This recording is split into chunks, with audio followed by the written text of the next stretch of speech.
बिस्मिल्लाहिर्रहमानिर्रहीम। आज मैं नज़र बद इवल आई के बारे में बताऊंगा कि जिसको ये नज़र बद लग जाती है तो फिर उसको क्या क्या मुश्किलात होती है। एक रवायत में आता है कि जिसको नज़र बद लग जाती है, जिसको लग जाए तो वो तो पहाड़ भी चीर देती है।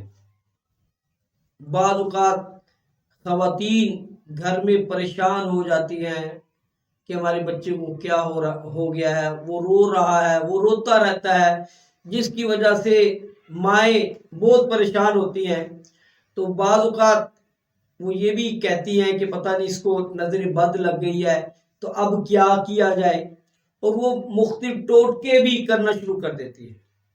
याद रखें, हर ज़ी नेमत को हसद होता है, और बच्चों के बारे में उमूमन नज़र जो लगती है वो माँ बाप की लग जाती है, बहन भाइयों की भी लग जाती है।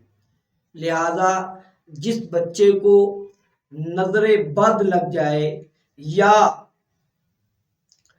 किसी को महसूस होता है कि शायद नज़रे बद है, तो उसको चाहिए कि ला इलाहा इल्लल्लाह, ला इलाहा इल्लल्लाह 60 मरतबा पढ़े और अपने ऊपर दम कर ले, या जिस पे नजरे बद है उस पे दम कर दे।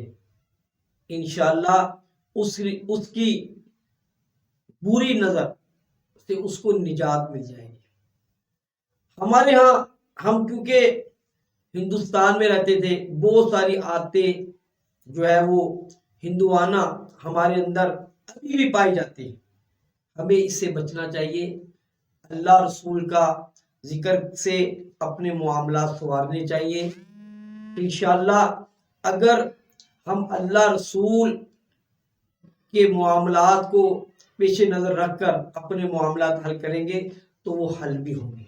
अल्लाह ताला से दुआ है, अल्लाह ताला हमें हर मुसीबत, हर आफत से निजात अता